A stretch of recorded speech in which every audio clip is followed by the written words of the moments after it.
Isang umaga, tanghali at gabi po sa ating lahat dyan sa Pilipinas at all over the world guys.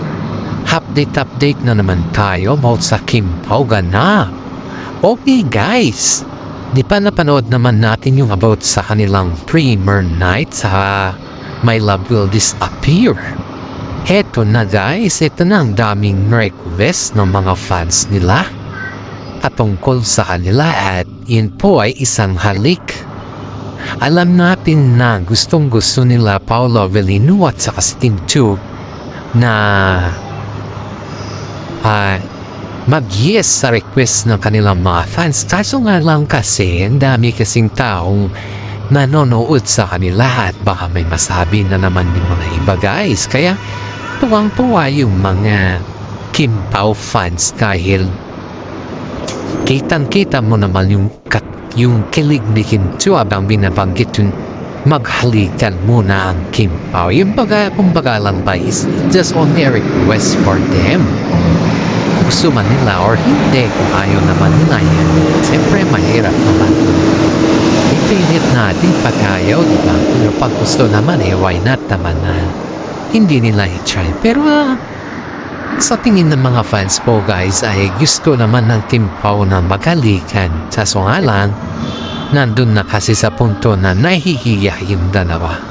Kaya tawang-tawa na lang yung dalawa dahil hindi nila matugunan yung request ng kanilang mga fans. Pero ang request ng kanilang mga fans guys ay nadalikan na sila ng beso-beso. Yun po yung mga nagustuhan ng mga fans nila sa kanila dahil kahit papaano ay natugunan pa rin yung kanilang request sa Kim Pao. Hindi po sila nabasted or kung ano man dyan. Kaya nga pong sabi ng mga ibang fans nila na bilib daw sila sa Kim Pao dahil kahit papaano ay ginawa pa rin nila yung kanilang request guys. Heto na naman tayo guys.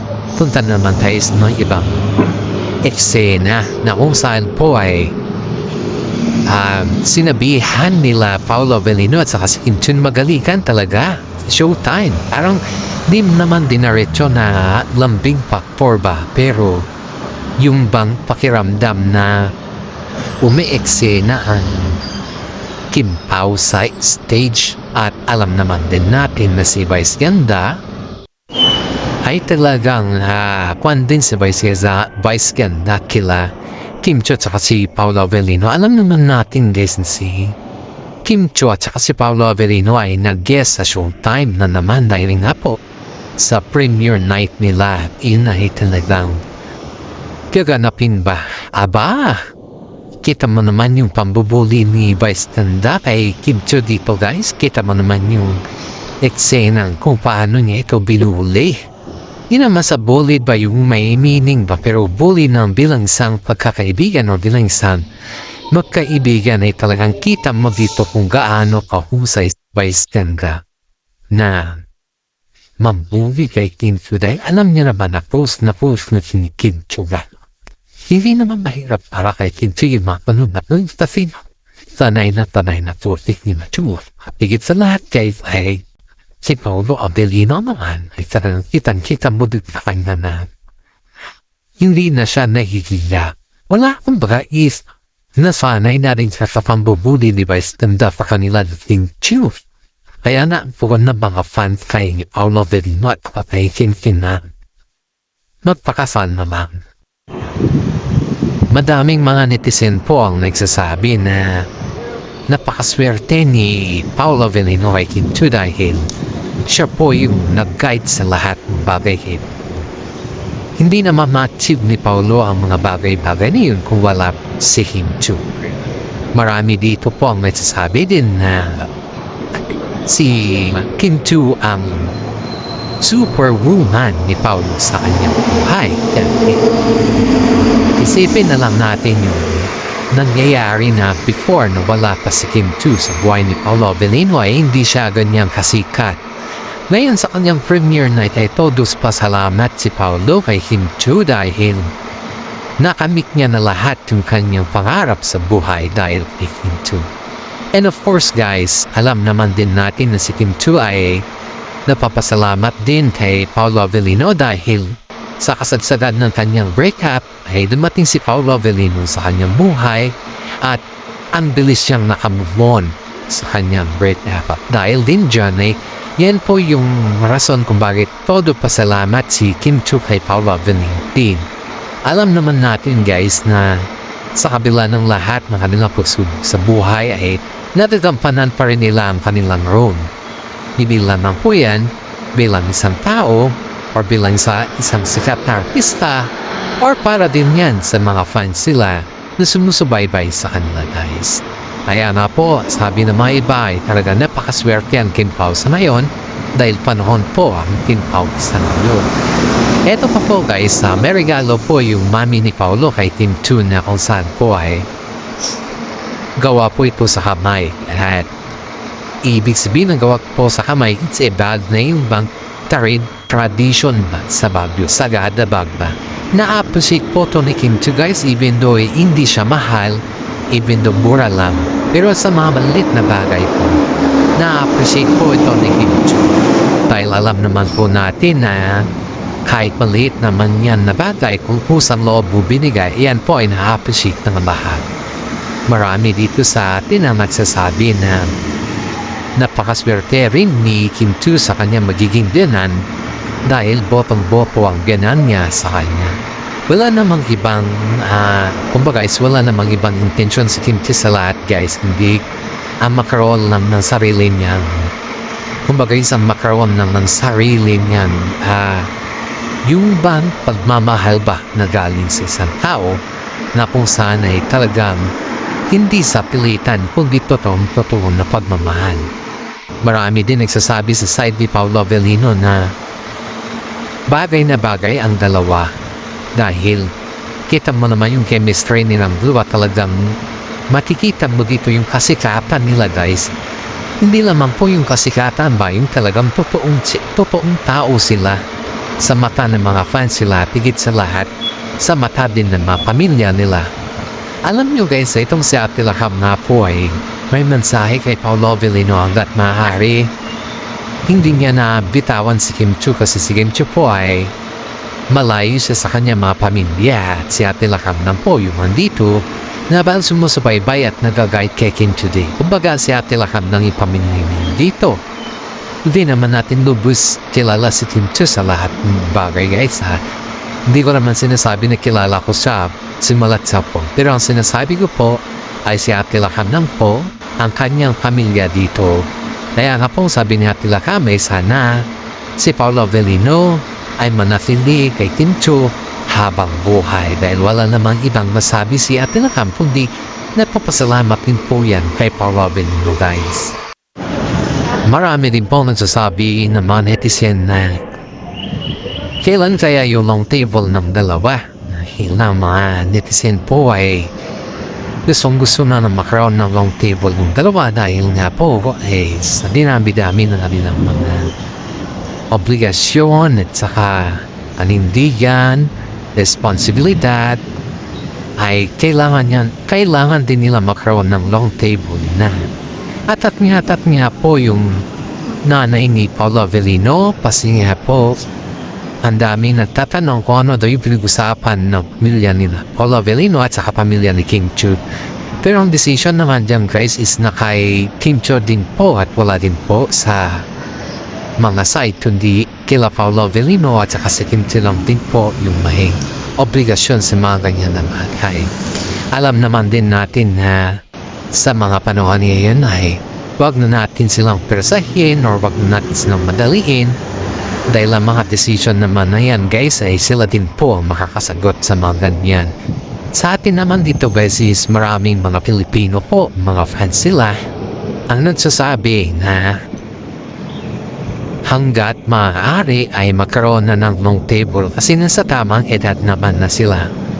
Pero kung sa mga kasama po ni Kim Chiu sa Showtime guys at sa mga kasama niya nagko-host ay talagang sinasabihan sila na ang namimiss ni Kim Chiu ay si Paolo Avellino dahil sobrang miss na ni Kim Chiu si Paolo Avellino Tuwing hindi ito nakikita ni Kim Cho or nakakasama, kaya nga po, ang daming nabubuli sa kanila.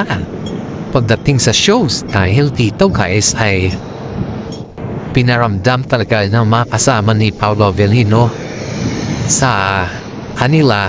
Pinaramdam talaga kay Kim Cho na hindi masaya si Kim Cho kung wala si Paolo, nakikita niya. At ito pa, tinatanong din sila kung kailan na yung long table nilang dalawa. Aba, ito na yung hindi maitago ni Kim Cho na may mga rumors guys, may mga rumors nito na may engagement ng nagaganap sa kanila, pero they just keep it silent kasi nga alam mo naman sa public kahit ano dyan talagang binubuli, kumbaga ay dinidiscover ng mga fans kung may tinatago ang kanilang mga idolo sa buhay. Gaya dito guys, ayon dito sa ating legit sources sa loob din ng showbiz, may engagement nang nangyayari, pero ayaw pang isa publiko ng Kim Pao dahil may mga project pa silang gagawin. At yung mga project na yun guys is marami pa kasing nakapila na project sa kanila, kaya ayaw magbanggit ng mga salita sila Kim Cho at saka si Paolo Avellino patungkol sa kanilang mga project na yan or tungkol din sa kanilang mga engagement na yan, dahil nga po ang daming sumusubaybay dyan guys, hindi lamang po sila, kundi ang dami nilang fans na nakapaligid sa kanila. Kaya very excited yung mga fans na gustong malaman kung ano meron dun sa mga engagement na yun na nangyayari. It's not in the Paris guys, hindi sa Paris naganap yun, hindi surely sa ibang lugar yun guys, sa ibang country, pero yung engagement na daw yun guys, ayon dito sa ating legit sources pwede naman i-confirm nila Paolo yan sa kasi Kim kung mali tayo or tama tayo. Pero yung mga ang engagement, napakasimple daw guys hindi mo daw sukat akalain na engagement na pala yun. Kumbaga lang is parang bumisita lang sila sa isang lugar na parang walang kaganapan ng ba. Kumbaga is yung bumisita lang sila dun, and then after bumisita a simple na may celebration na nabigla daw yung mga kasama nila kung anong meron dun, bakit bigla may celebration. Yan daw yung ayan dito sa ating mga legit na sources. And then ito daw si Paolo Avellino guys is nadulas siya.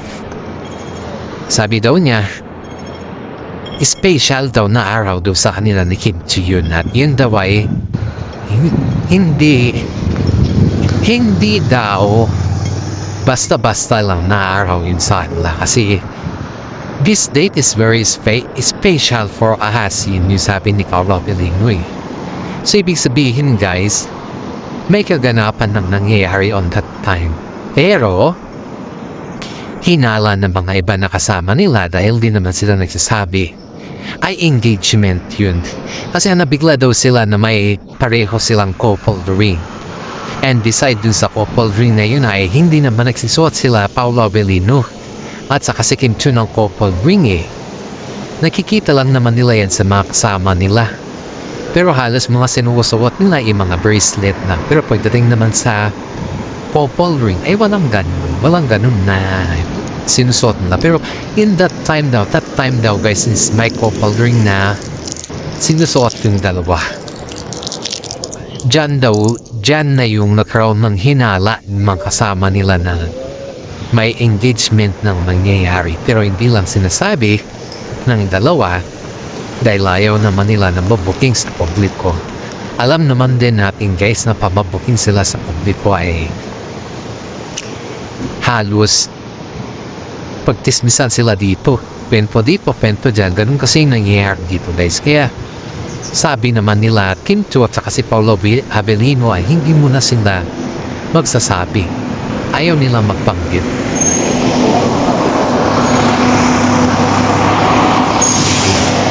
Pagpiestahan pa ng mga vlogger, pagpiestahan sila ng kahit ano or mga fans na lalong-lalo na ibang na against din sa kanila, magkaroon sila ng negatibong idea, masisira pa sila nga.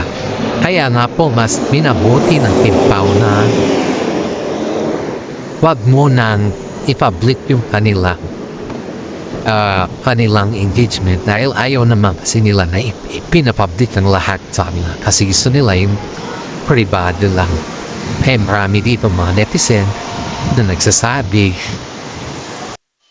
Kaya nga po yung advice sa kanila ng mga netizen na tama lang yung kanilang ginawa na hindi mo na nagsabi or hindi mo na pinablik ang lahat ng kaganapan nila dahil nga po ang daming maging marites pa pinablik nila ang kanilang sitwasyon. Kaya nga pong sabi dito na napakaganda daw yung kanilang plano dahil mas minabuti nilang conivate ang lahat sa kanila at iniisip talaga nila kung ano talaga yung kanilang patutunguhan sa buhay. Maraming mga netizen na humana sa kanila dahil sa kanilang kahusayan kung paano nila kinanong ang lahat-lahat na bagay sa kanila at iyan po ay nabigla ang lahat dahil napakahusay nila, napakagaling nilang magtago ng kanilang sekreto. Kaya nga po guys ang sabi ng mga senior citizen ng mga fans natin sa ating YouTube channel na shout out natin sila kasi sila din po yung nagbibigay ng advices sa mga kagaya natin na nadabang at shout out sa atin sa mga senior citizen natin dyan na patuloy na sumusuporta sa atin. Alam kong marami dito ang umahanga sa Kimpaw at alam kong marami din dito ang umahanga sa mga senior citizen natin. Kaya nga po ako nagpapasalamat sa kanila dahil sila po yung taga-hanga natin at kulang iba kundi sila po yung mga viewers natin dito. At hanggang dito na lang po yung ating YouTube channel. Sana naman nagustuhan ninyo. Maraming salamat at God bless po sa ating lahat.